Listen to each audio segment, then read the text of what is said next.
When I go to Sacramento, I will pump up Sacramento.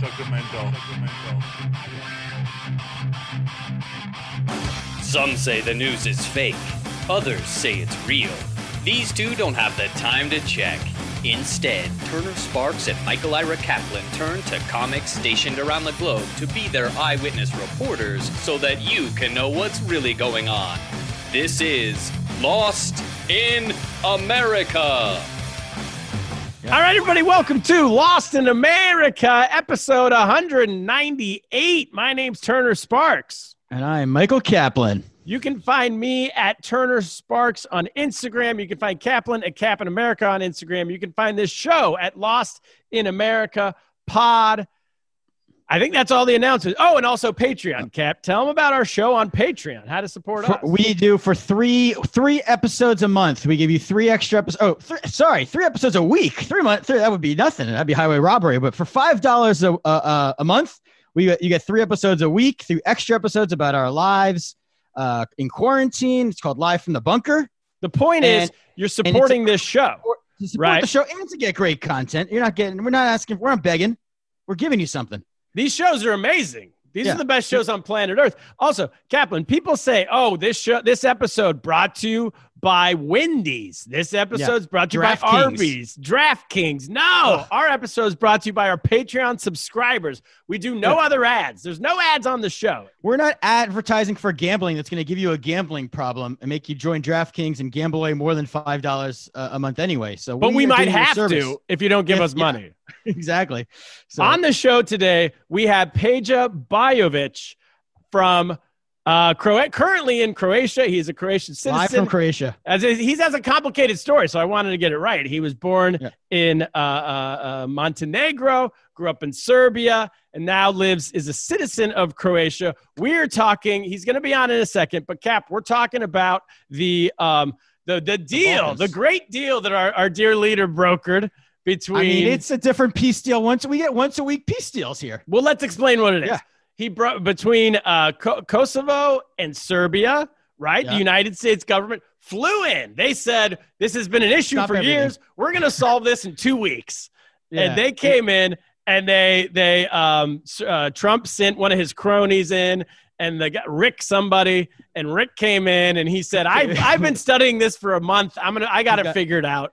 He came in with pens and paper and said, sign this. They've been at odds since 1998, Serbia and Kosovo, and he came in a couple of weeks, he solved the whole case. Cap, what do you know about this part of the world? You say 1998, and I always, when you talk about this part of the world, I think about the 90s. I think about, I was very upset when I was a child when they went to war because I loved the Yugoslavian basketball team. I didn't want the country to break up because I loved having Vladi. They could have won multiple gold medals. Coach, I wanted to see them play the dream team. I was very upset. Exactly. And I think that Trump's the same way. Our president, it's like he was watching The Last Dance, the documentary about the Chicago Bulls, and he's in a 90s mood. And he said, first, I'm going to bring peace to the Middle East. That happened in the 90s. Then I'm going to bring peace to Serbia and Kosovo. So I didn't know they were still really at odds. I thought, I knew everybody hated each other. I knew, in my mind, I'm like, Serbians hate Croats. And everybody hates everybody. That I get. But I thought they actually had I thought they had normal relations this whole time. I didn't know because I'm not like Trump. I'm not such a brilliant mind of the world who knows the ins and outs of international relations. So I was unaware. Thank you, Mr. President, for solving a problem I didn't know existed. Well, I didn't know much about it either. I didn't know much more than you did, Kaplan. I knew that they didn't get. I didn't know that. I knew that Kosovo and Serbia didn't get along in 1998. I thought that was settled. I thought we'd moved on to something else. Yeah, apparently not at all. No. But also, my big thing. I don't think anything happened here. Right. Okay. I've been studying it for the past few days, and I can't figure out where the there is there. Where the there's there. Yeah. Is there anything there? It seems like they're going to be running more trains between the two countries. Very important. Commerce. And there's something going on with Israel, which seems to be the main part of it. That's what I caught also as the Zionist of the program. I have never heard Israel and Kosovo ever come up in conversations like there was any sort of anything but apparently they're going to move their embassies to Jerusalem, Serbia, which is like a show. Serbia, and I think Kosovo aren't they both? Aren't they like jointly? I don't know. Let's get into it together. Let's bring Pedja in. So let's bring him in and find out. All right, I want to give you a proper intro before you start. As we said, you have. Oh, I don't think I did say this, but you do comedy based in Croatia, but you travel all over the Balkans. You have a comedy special out in English called The Balkan Brain that everybody could go check out. You were at the Seattle Comedy Competition in I don't know what year, but you performed in the United States of America. You started the scene in Croatia, the comedy scene. Welcome to the show. Thank you for being on the show. Hi, guys. Big intro, right? Yeah. Intro is actually rather sexy. Thank you. But, I thought myself being a loud one, but hey. Oh, yeah. We try to be louder. Oh man. Oh, yeah. I submit before you guys. No one's louder than a loud American, Pedja. Yeah, man. Yeah, well, actually, that's one of the stereotypes, right? Yeah. But okay, we are loud around here and lively and like to wage wars and stuff like that. So from the introduction about the situation between, the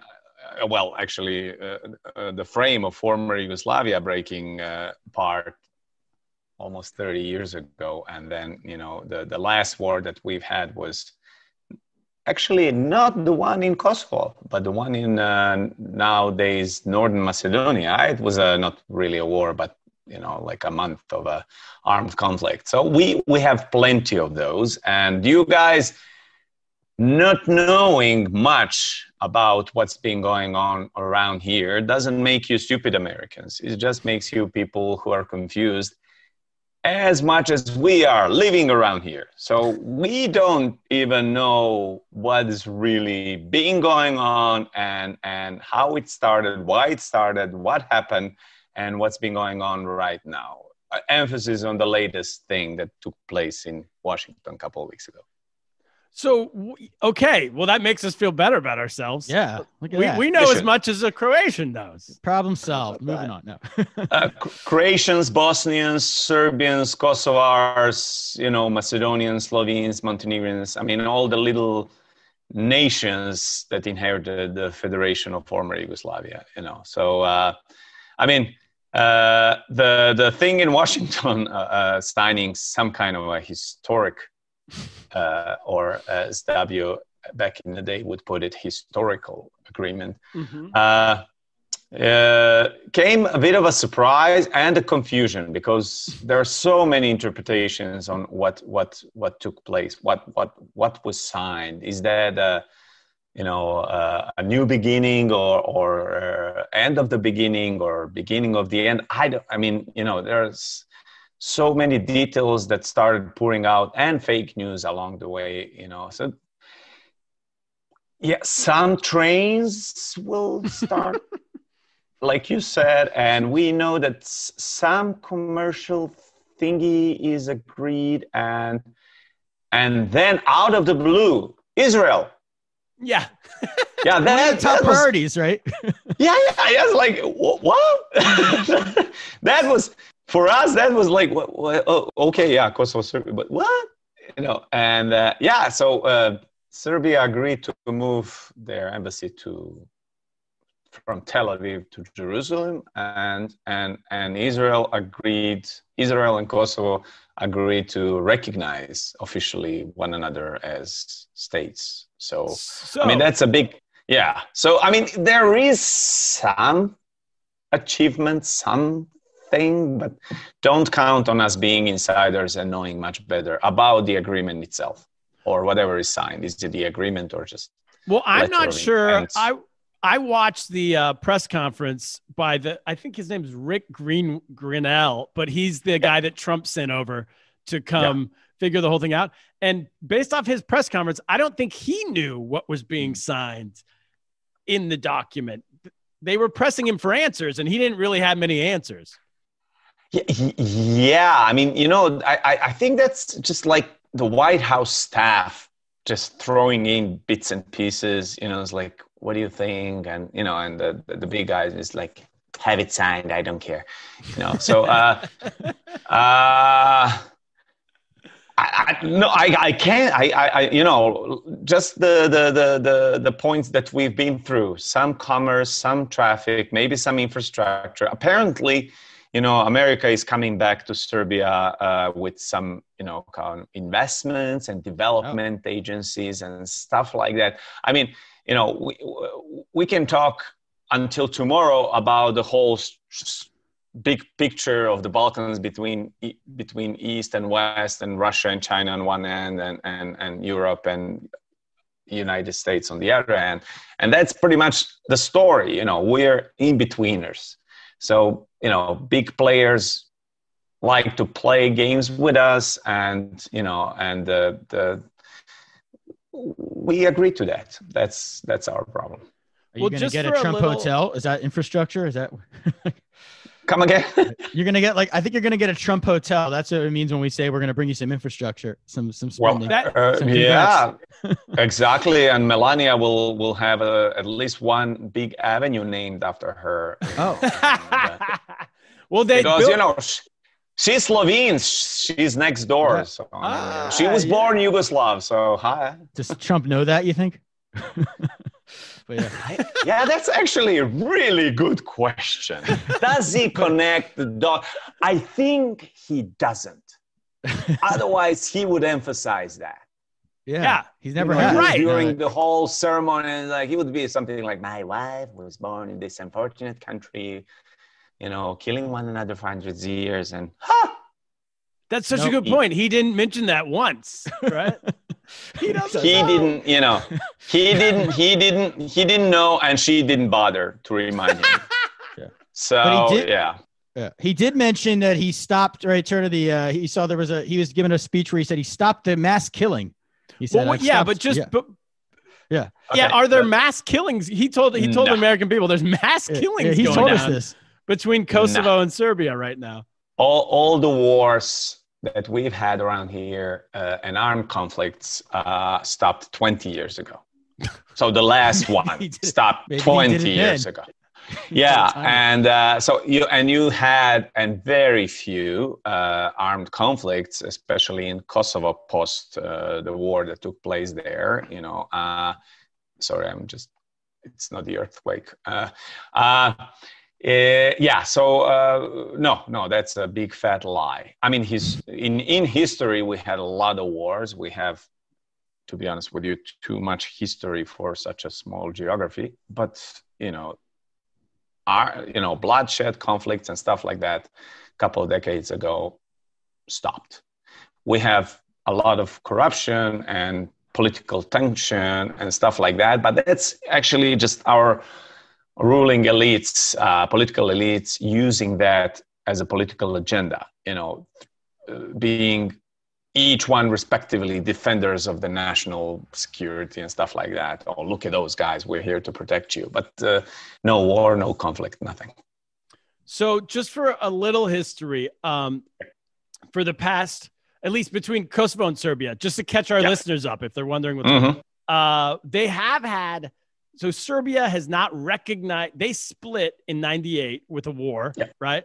And then, officially, they technically split because there was a NATO intervention, which resulted in Serbia, Kosovo being a province within Serbia, splitting from Serbia and it's been given an international United Nations-led administration in 99. And the U.S. backed Kosovo because I know Bill Clinton has a street named after him there, as far as I understand. And a statue and stuff like that. And a statue, yeah. And so, but as you said, it was a little murky. It wasn't a clear cut. These are two different countries, right? And so then Serbia, from that point on, has not recognized Kosovo as a place. No, that's their biggest international issue. Kosovo is the heart of Serbia. Yes. Historically, there is ground to it. In medieval ages, the Serbian identity and spirituality in terms of this Orthodox religion actually started in that part of the region, Kosovo and surrounding area, and then after that, Serbia grew as a nation outside of it. But in fact, for decades, Serbian presence was degrading largely. So the whole political tensions from the 70s and 80s of the past century on, and eventually resulting in the armed conflict and the war and the separation, was kind of a natural development. Okay. And what's been their relationship since 99? Between two countries? Yeah. From then until now. I never said countries. Sorry, the Serbian audiences. I never said countries. I get it. Yeah. Well, what's the two regions or whatever? I don't know, whatever the term we're supposed to say. Yeah. Here's the thing, when I introduce myself to the media around here, or internationally for that matter, and when they ask me how many countries did you perform that, I was like, it's been 31 countries, or 30 if this interview is seen in Serbia. So,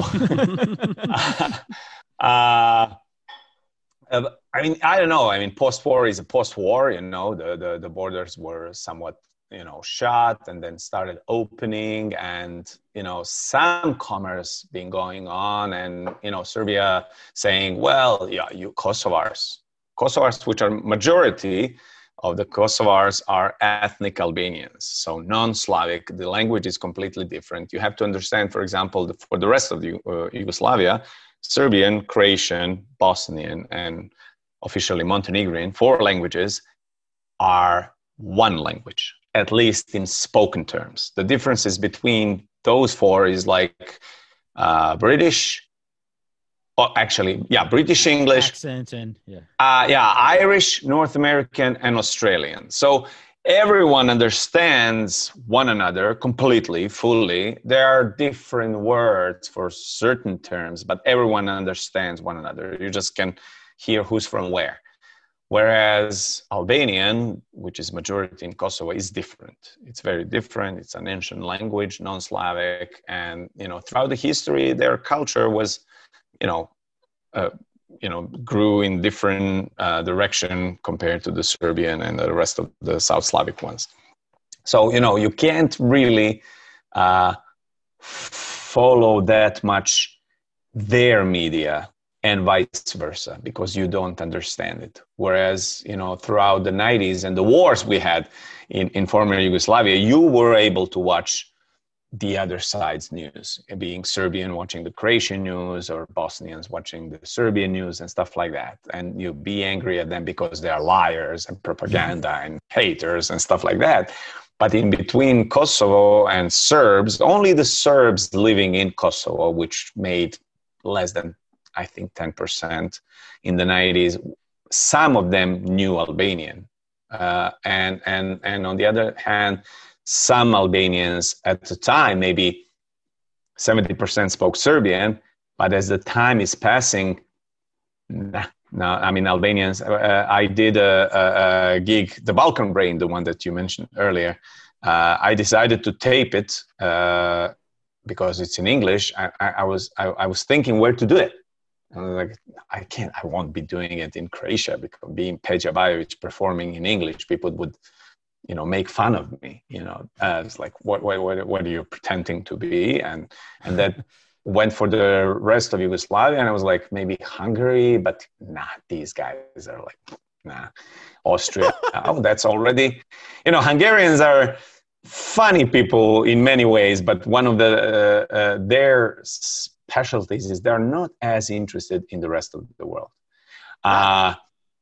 And so going further, Austria, too expensive. That's real West and stuff like that. Then it just came to my mind, Kosovo.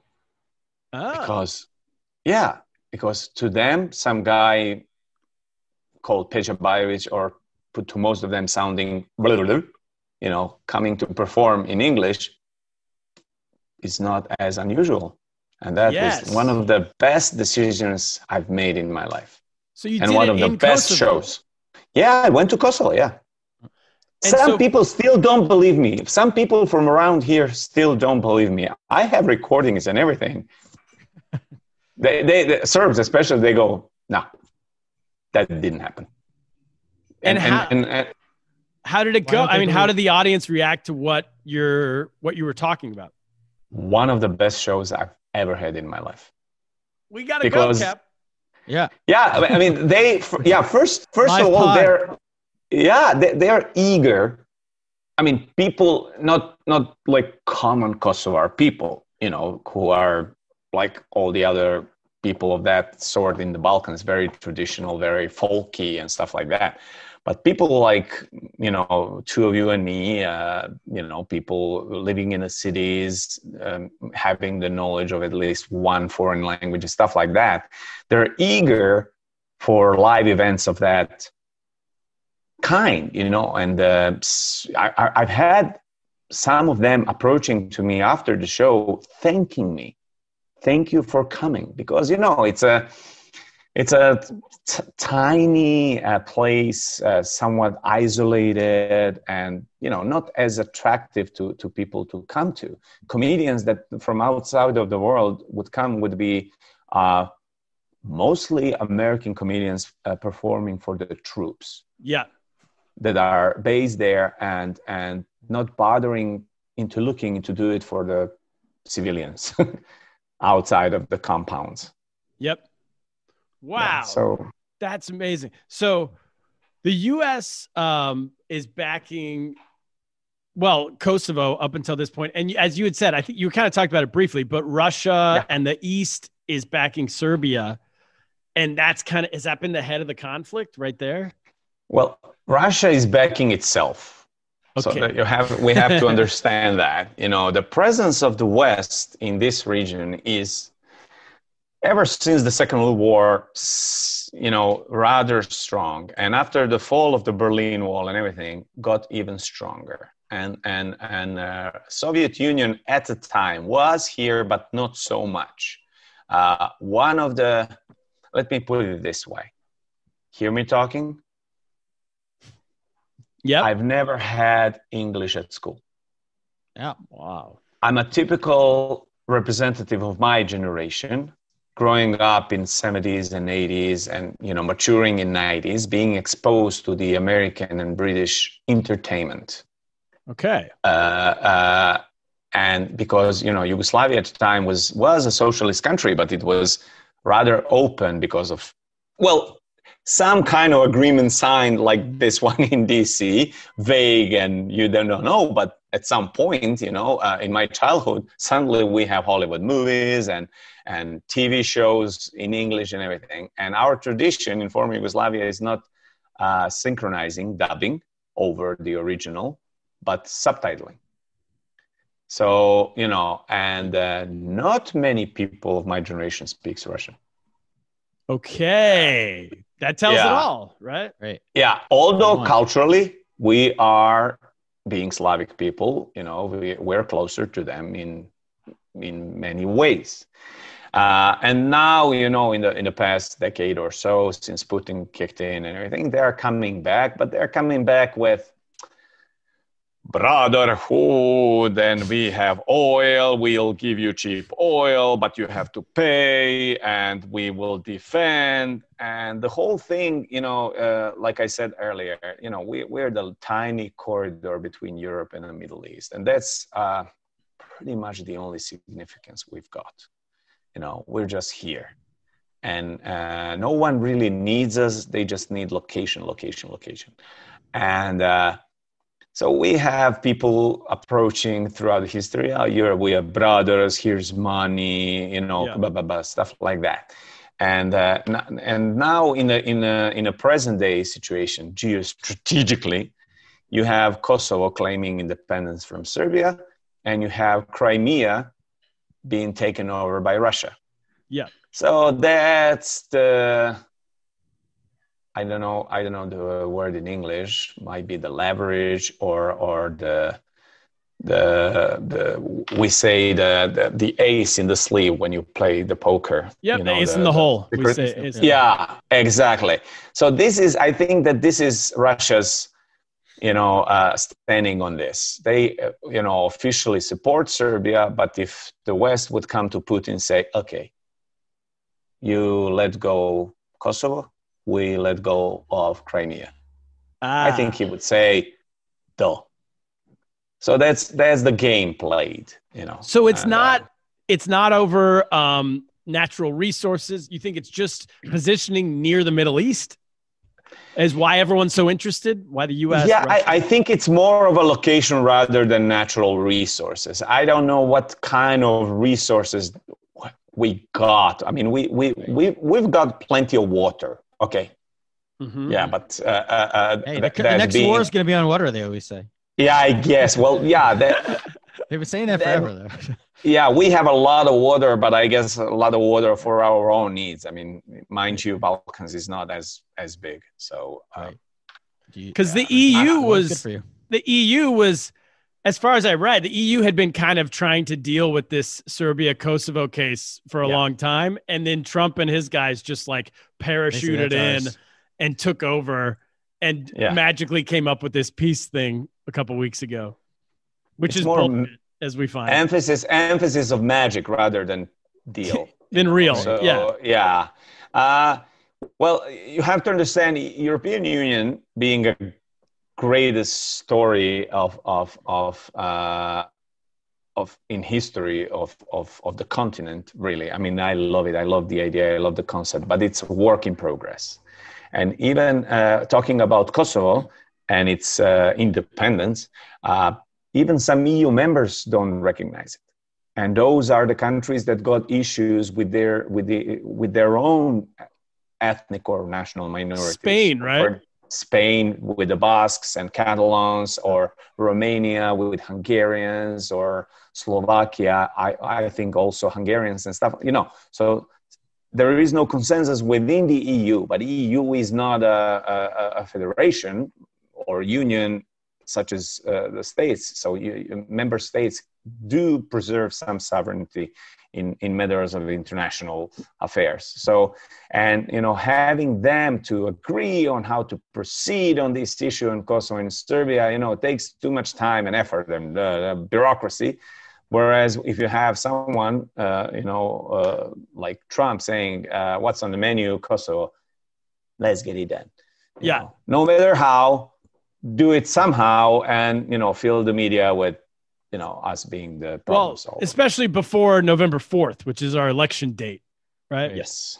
I don't know why he thinks this deal is going to help him exactly, but he just wants to talk about things that he somehow thought this deal is going to help him push him past Biden in the election, which he's real swing voters in Michigan really care about. Well, I mean, I don't know. I mean, I remember I lived in the States for a couple of years, and I was actually there in 2000. Where'd you live? Ohio. Oh, there you go. Ohio. I got my, go Bobcats. I don't know. It's a thing to say. No, Buckeyes is the Ohio State. Oh yeah, Bobcats, Cincinnati, exactly. Yeah. Nice. No, it's not Cincinnati. Athens, Ohio. Athens, ignorant Ohio. Americans. But the Bobcats, we're in New York. Ohio, You're more American than we are in Ohio. We're in New York. Wait, but are the Bobcats the Cincinnati team? Athens. I know there is Athens, Ohio, where Ohio University, Ohio's first and finest, is we located. Couldn't even find Turner and I couldn't even find Ohio University on a map. So you beat us. Well, yeah. Well, here's the thing: when I got the American scholarship, and there was a reception at the American embassy in Sarajevo in Bosnia. I was a Bosnian citizen at the time, in 2000, 20 years ago, and there was a guy from DC, and he's calling out our names and telling us where we're gonna be located. And he goes, Pedja Bajovic, yes, Ohio University, and I was like, woohoo, Cleveland. He was like, why Cleveland? Well, Ohio University should be in the capital of the state. He's like, no. Cleveland is not the capital of the state. I was like, oh, what's the capital of the state? Columbus. Woohoo, Columbus. No. Columbus is Ohio State University. I was like, that's the one you want. And I was like, so where's the Ohio University? Athens, Ohio. And I was like, yeah, man, Georgia. REM. Yeah, and you know, I was like, REM. Yeah. And he was like, no, that's Athens, Georgia. I was like, man, what's in Athens, Ohio? And he goes, well, Ohio University. So, so there was a full circle. And I remember it was the year 2000 and the elections of Al Gore versus George W. Bush. And I was rather political, although a newcomer. I got to country in August and the elections were in November. And I remember Ohio people over there, the natives, being surprised. Like, why do you care so much about the outcome of American elections? I was like, here's the thing.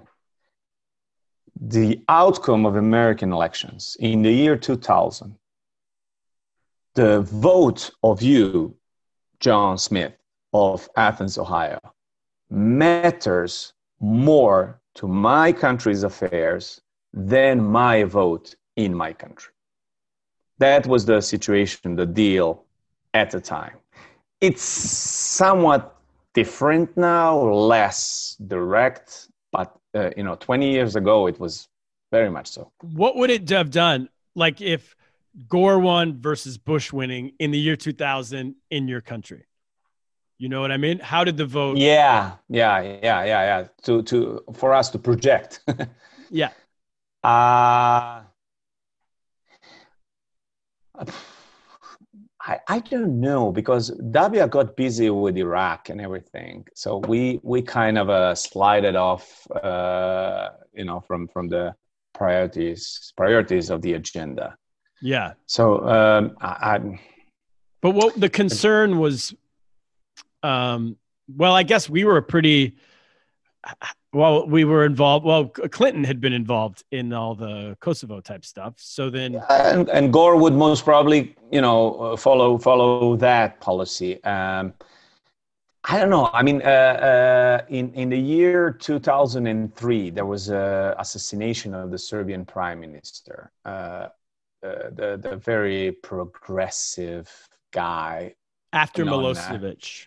Yeah. After the one who succeeded him, in the elections and all the, protests that we had, similar to what's been going on in Belarus right now. That guy got killed, assassinated, by the, political rivals, but it's still unclear which ones. So if Gore succeeded, I mean, I say that in the elections, presidential elections in 2000, George W. Bush actually got decided instead of elected. True. Yeah. True. It was a process. Well, Gore kind of gave up, right? He conceded. Yeah, with all the swinging and pregnant chads and stuff like that. Well, my grandmother did one of the hanging chads in Florida, so she was part of the. So blame her. She voted for Pat Buchanan by accident. She's a diehard Democrat, so it's all her fault. Sorry. But one thing you have to understand about the Balkans and the former Yugoslavia countries, we've been having Donald Trump's ever since the 98. Okay. That's for Americans to understand. Ever since, changing, but most of the time the same type of guys, ruling make the Balkans great again. Yeah. So, people like Donald Trump get the popular support around here. Oh, people like Trump over there. Oh, you mean no, similar type. People like him. Yeah, that's it. People, the politicians Strong like man. him, get most tough men, politically incorrect, careless about any real minority issues and stuff like that, talking about economy all the time, and marrying Slovenians. And marrying Slovenians. They all marry Slovenians. Yeah, they're hot, man. Being the most northern and the most western of the Balkan nations, we find their women, the most progressive. They're I wouldn't say them find them easy, but relaxed, liberated. Yeah. Go-getters if they want it. Whereas the Balkans women, being conservative and traditional, they're more like negotiating type. the negotiators. With Slovenes it's nicer. It's always, So and they're like our version of Australians. Yes, I don't know. I mean, they're I remember one of your podcasts about are the Swedes Americans of Europe. So yes. They would be Slovenians would be the Swedes of the Balkans, something like that. Got it. Yeah. Okay. They're very attractive. I see what you're saying. Like there are Swedes. Yeah, attractive and open-minded and neutral. Go with the flow. Well, yeah. So let's get back to the Israel aspect of this, which we have not discussed yet. This whole thing somewhere at the very bottom of all this list of things that this is going to do to bring together Kosovo and Serbia. It also said, and yes, Kosovo will, as part of this deal, Kosovo will normalize relations with Israel, which, I don't think that's really changing. I don't think that's like a big headline. Kosovo is a Muslim majority country. That was what Trump was saying. Is that it's true? Yeah, it is. It is in kind of a census type, but they're they're traditionally Muslim, but most of Albanians in Kosovo are very secular, right. So they're not. It's not Iran. Trump's making it out to think like, oh yeah, this is Iran. We're getting Iran on Saudi Arabia. Iran. They're not. Yeah, they're not much of a mosque. There's no Ayatollah of Kosovo. So you're saying? No. So he bizarrely, wedged in this idea that Kosovo's now normalizing relationships with Israel, and as you said, Serbia is moving their embassy to Jerusalem from former Tel Aviv, and this is all as an attack on, I guess, the Palestinians, but more to explain to the embassy issue. It's the embassy. Israel considers their capital Jerusalem, but it's controversial because it hasn't been settled yet. So most countries in the world have always kept their embassies in Tel Aviv to stay neutral. So recently, to stay neutral, and then eventually Trump moved it to Jerusalem, and now he's getting other countries to move theirs. He's like, that's part of his package deal with all these. To me, that has nothing to do with any of this. Am I wrong? No, it's purely for No. Yeah, I mean, for us, it was a surprise because, I mean, we've been struggling with our own internal conflicts and which many people falsely blame on the religion itself. I mean, religion differences that we've got are just a lame excuse. It's all about corruption and just like you Americans say, it's all about Benjamins, so nationalism and religion issues is just a false pretension. But we are also very provincial and being small nations and everything. So we think that an average person watching this podcast would be surprised with how little you guys know about the Balkans, because we think we are the, navel of the Western civilization, that, we are very important and we're not. And being in that kind of mentality, we don't really pay much attention to the Middle East. I mean, of course, we know that, there is a Palestinian and Israeli issue and stuff like that. Like we got our own issues. We don't need to worry about, Yeah. And we see that through our own perspective of differences. But for us, it's not the major issue, as it is in the rest of the world. Like Israeli-Palestinian issue is to most of the world public much bigger than what's been going on between the tribes in the Balkans, right? So when in this like historic meeting in DC, Trump and the Grenell guy and everything threw in the Israel issue, everyone around here was like, what the fuck, man? Why? What's that gonna change? I mean, your president, I think, was one of them, because there's that great video that went viral where Trump was talking about the embassy move, and your president, or the Serbian president, was looking at the document like, where is this? What page is this on? I don't remember signing that. Oh man, all the memes and videos and everything of him over there. Oh man, that was gold of internet. internet Balkan internet Twitter. humor and comedy, in the following 48 hours, man. That was just pure gold. Like from the memes of Putin on the phone talking, it's like Alexander, which is the first name of the president of Serbia. Would you come over for a cup of tea? Yeah. We need to talk. And stuff like that. I mean, well, what do we think Putin thinks of all this? Or has he said anything? The spokeswoman of the foreign ministry actually made a rather unusually informal comment of the whole thing, of Serbian president sitting across the room in a single chair, across the room from Trump, and she posted on Twitter with a shot of Sharon Stone's legs in the base. Wait, the foreign minister of Russia posted this? The spokeswoman. A spokesman? From the from the Russian foreign ministry, saying something like when you have your legs, something, I mean, right, the underwear scene, ridiculing the Serbian minister, Serbian president, which, I mean, to me was like, wow, because Russia claiming itself to be the global protector of Serbia and stuff like that. So they were not happy. And how unhappy they were, I don't know. I mean, it's...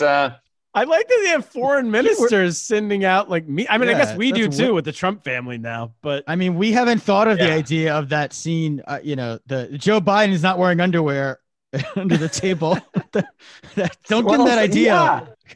Yeah. I mean, I read the translation of the Russian text of this post and didn't really make a connection. But him, the Serbian president sitting in this chair with Sharon Stone's legs, which brings beautiful memories for me. Sure. And REM, right? Yeah, well, yeah. He looks a little Slovenian in those pictures. Well, that's only a compliment, man. Yes. Another piece of trivia. I lost my virginity in Slovenia. Hey, congratulations. Yeah, and actually, and I just remembered that last year on the same day in June 28th, 98. Wow, I know when the date. The Serbian president had a huge rally in Kosovo, like 1 million plus people, where he pretty much announced the war coming in. The same day I was losing my virginity to a Slovenian woman. Was it because of the war, the connection of the world's going to end? We might as well, like the girls, like, let's just have sex because we're... let's put it that we're going to war. I was a visionary. I was, It's a great time to capitalize. That's the year. Actually, no. I think I was just doing, fuck it. That's also the year Vlade Divac signed with my hometown, the Sacramento Kings. So that was a big year for all of us. Vlade, Pedja, your virginity, everybody. Yeah. See, it's the world changed. Turning. Yeah. Last year of Seinfeld, I think. No. Was it? Nah. That was the first year of Seinfeld. Was the last year here? It might have been the first year in the Balkans. I don't know. When 89 was the last year of Seinfeld? I thought you said 98. Sorry. 98. No, 89. Oh, you said 89. Oh, I thought you said 98 was still playing on the under-17 team. True. No. 89. Was Lakers. So what's it like touring around? Do you have to mix up how you approach comedy when you're going between, because there's obviously dicey history between all these different regions in the Balkans, and you tour the Balkans doing comedy. Do they think of you as a Croat or a Serb? Or how does the audience well, currently touring is none due to COVID situation. But somehow I like, and I've started communicating myself for what I feel to be. I'm a relic of Yugoslavia. So, and there are individuals such as myself who refuse or are objectively not able to identify with any of the succeeding nationalities. So, so I claim myself to be a post-Yugoslav. I'm a technically resident of Croatia now, but I used to live in Bosnia before that, and I hold their nationality, and I was raised in Serbia, where my parents still live. I left Serbia in 1987, and I was born in Montenegro. So go figure. Got it all. How can I really, so I say that out loud. And the only national public that's got a bit of issue with that is the one in Croatia where I live. I was wondering, I was trying to... Yeah. All the others are somewhat nostalgic or don't care, they remember Yugoslavia as like, or, there is a, as we call it around here, some sort of Yugo nostalgia, except in Croatia where I live, which makes me even more eager to emphasize that. Right. So, and changing comedy is not so much. Like I said, the language is pretty much the same. It's just some current affairs from Croatia are not as familiar to the Serbian audiences and stuff like that. So I tend to be very political in my comedy. So, I mean, not only because I'm practical as well. So I would tell big jokes as well.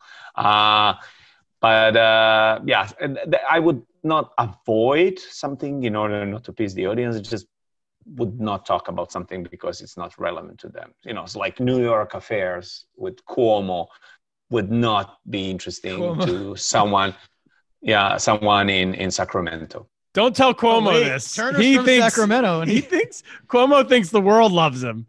Yeah, maybe now with all the coronavirus handling and stuff like that. But before that, he was just another governor. I didn't even know who he was 6 months ago. There you go. And I live in New York. Do your leaders do the coronavirus daily?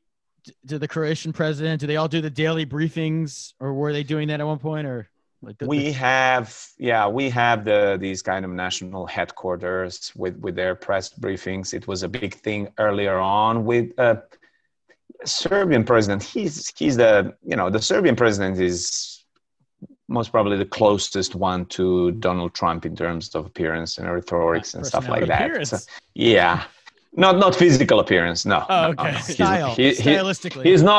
He's not from Bormio. Okay. But the style of public, rhetorics and stuff like that, he would appear in these kind of daily briefings for a while, whereas others not so much. They have a designated, the minister of health and stuff like that, do that. And, why?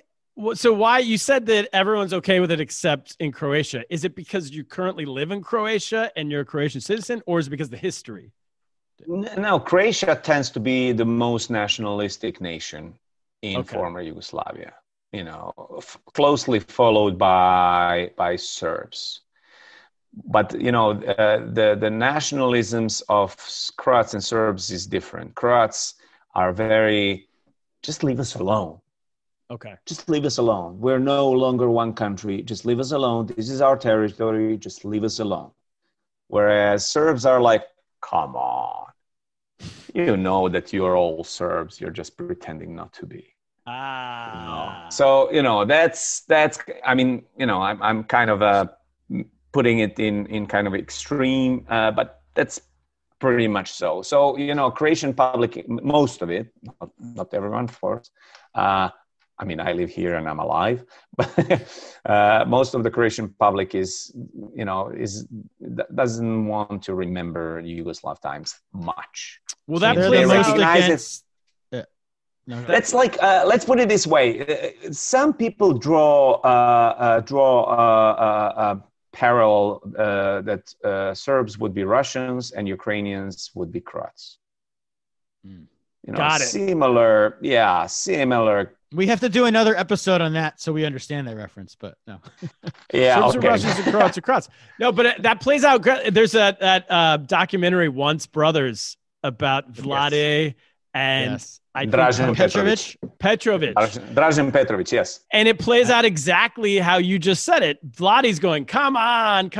We're all one. Everybody relax. And Petrovic is no. We're this. You're that. Right? I mean, it's literally. Yeah. That's pretty much it. And then you have Bosnians in between who are like, come on, guys, really, and they ended up with the most casualty, and during the war and everything, and are still the most dysfunctioning country in the region. So we're never going to get a reunification just for basketball purposes. That was going to be my question. I just want to see Yugoslavia to play basketball in the Olympics again. No. Or the World Cup. Unfortunately, but then again, you have people, making rather good results. Croatia was, second in the World Cup in soccer, or the rest of the world calling it football. And Serbs are, Slovenian, two guys, the winner of the Tour de France cycling race, and the runner-up are Slovenes, and Serbia right now has got the best tennis player in the world, and exactly. So the Joker in basketball, Luka is Slovenia, right? Luka Doncic and Luka is Slovenian, yes, Slovenian. You can have this Yugoslavian team could be amazing. Put him together. Oh yeah, we would kick ass, man. Oh yeah, with the Joker and Luka's Serb as well. Is that right? Well, that Serbs would emphasize. Yes, he's Slovenian national, but his parents are Serbs. And then the Bosnians would say, yeah, but Serbs from Bosnia.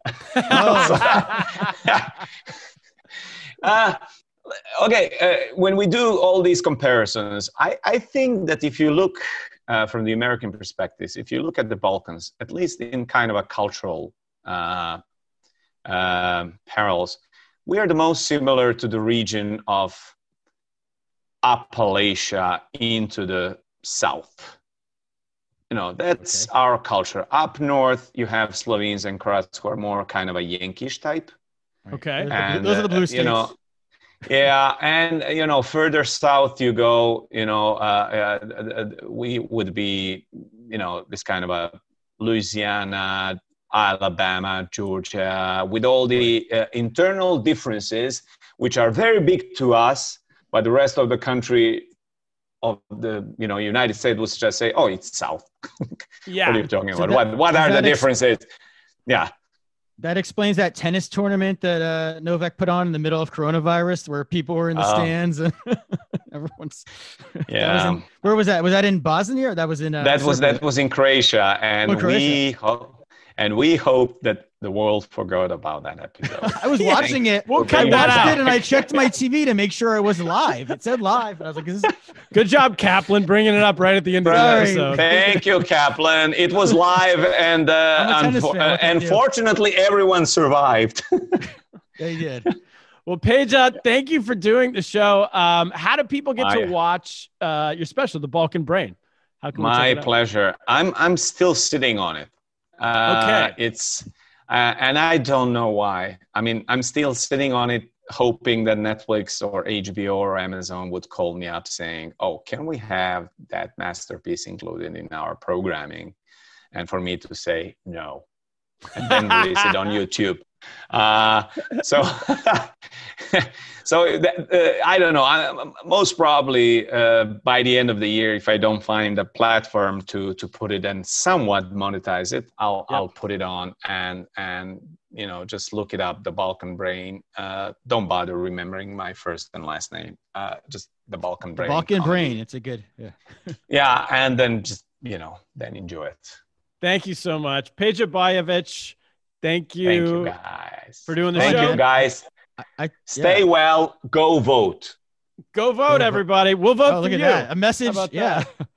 Kaplan, that's it. What should we do? I think, go vote to everybody and let's get lost. Get lost.